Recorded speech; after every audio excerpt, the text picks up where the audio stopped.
There's the sacred and the profane. There's the dark night of the soul, and there's the beatitude of grace. There is forbidden lust, and yet there is the ecstasy and exaltation of unconditional love. There's the simultaneous coexistence of all these opposite values. And as we begin to go through these secret passages, these dark alleys, these ghost-filled attics of our mind, then beyond all that is a world of pure spirit, of pure joy, of infinite flexibility, of unbounded possibility. It is here that we discover the secrets of the wizard that knows everything about everything when it needs to know. It is here that we find the evolution of our own consciousness through the change of the quality of our own attention. So as we walk through this way of the wizard, I'm going to take you through the different steps that we will encounter as we go past these secret passages of our own mind to find this world of pure creativity, pure knowledge, and pure wisdom. And as we look at these different aspects of our own self, we will also discover that these are the qualities of consciousness that are not really necessarily sequential, that although they may unfold along the path in sometimes a seemingly sequential manner, they simultaneously coexist at the same time, like the different facets of a diamond that shine differently depending on where the light is coming from. So even though the stages of metabiological evolution, I'm using that phrase borrowed from Jonas Salk because that's what it's all about, the phases of metabiological evolution are not just merely sequential, they're simultaneous. They're the qualities of attention of the self to itself as it discovers itself. The self to itself as it discovers itself. And that's the journey we'll take today as we embark on this way of the wizard.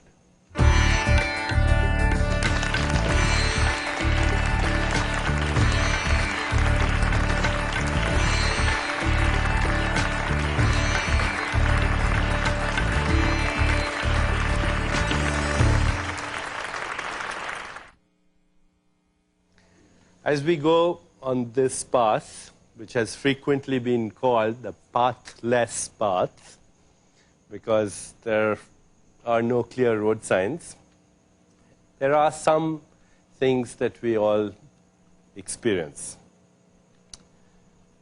I have, as I look through the perennial philosophy and the great spiritual traditions of the world that gave rise to all the great religions of the world, it became obvious to me that no one country or no one culture or no one religion for that matter had the prerogative on the truth, that the truth had been discovered in a sense everywhere simultaneously. Because just like science is a methodology for exploring the truth through objective means, the subjective experiences of sages and seers are methodologies, literally methodologies, for exploring the truth in the realm of consciousness. And therefore, it's equally scientific. If you want to learn to become a physicist, what do? You take training in physics. If you want to learn the way of the wizard, then you have to explore your own consciousness.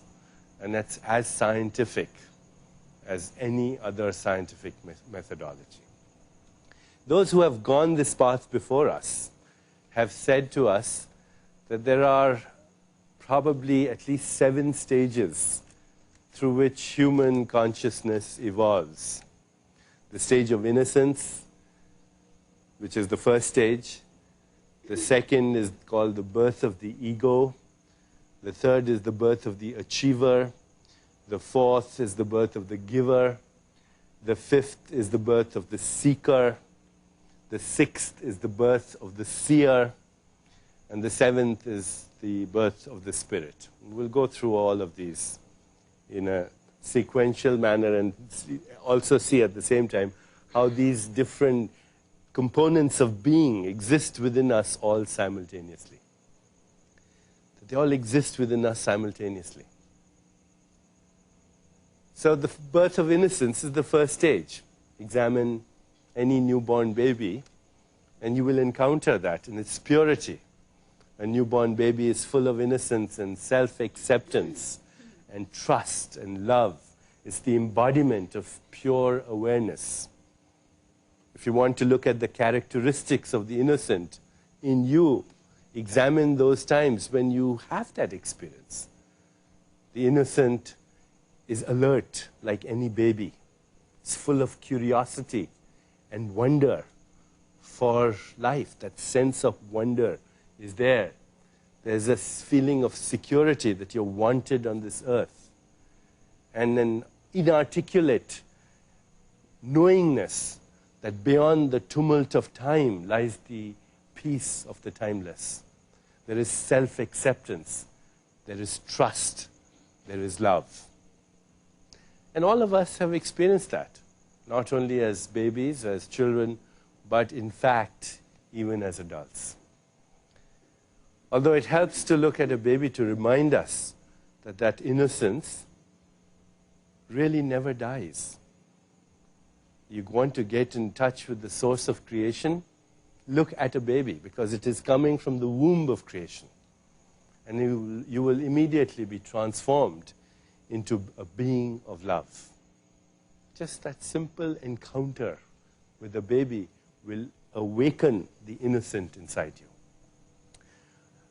Throughout this program, I'm going to read to you poetic wisdom of those who have walked the way of the wizard, because a lot can be said through poetry that cannot be articulated through prose. T.S. Eliot once said, poetry is a raid on the inarticulate. So let me take up this process right now and read to you the encounter with innocence that Tagore talks about. Where have I come from? Where did you pick me up?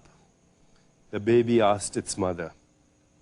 She answered, half crying, half laughing, and clasping the baby to her breast. You were hidden in my heart as its desire, my darling.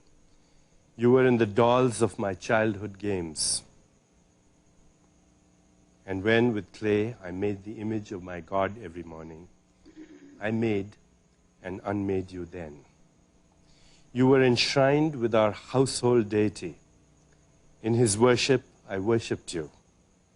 In all my hopes and my loves, in my life, in the life of my mother, you have lived.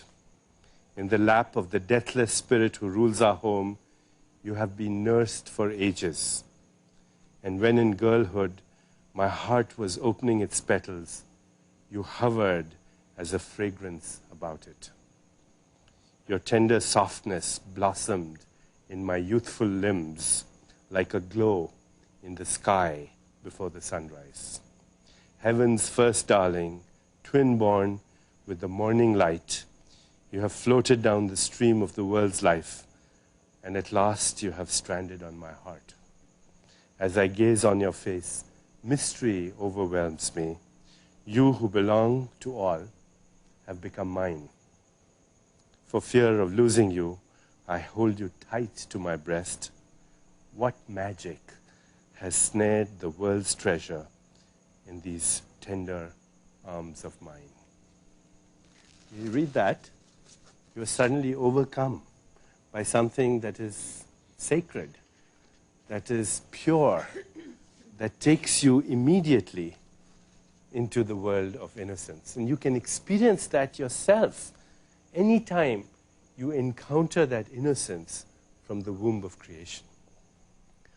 But innocence ultimately falls, and it gives rise to the second stage on the way of the wizard. And this is the birth of the ego. Even though innocence is never lost, it gets overshadowed by the ego. This is the birth of duality. The birth of the ego is the separation of me from you. The ego becomes the internal reference point. And as soon as that happens, it gives rise to fear, to attachment, to a need for approval, to a need to possess, self-concern, self-pity, self-importance, separation anxiety. These are the characteristics of the birth of the ego. And here too, time is born. The birth of time is when the self is sacrificed for the self-image. When the self is sacrificed for the self-image, time is born. Because time is nothing other than the continuity of memory which uses the ego as an internal reference point.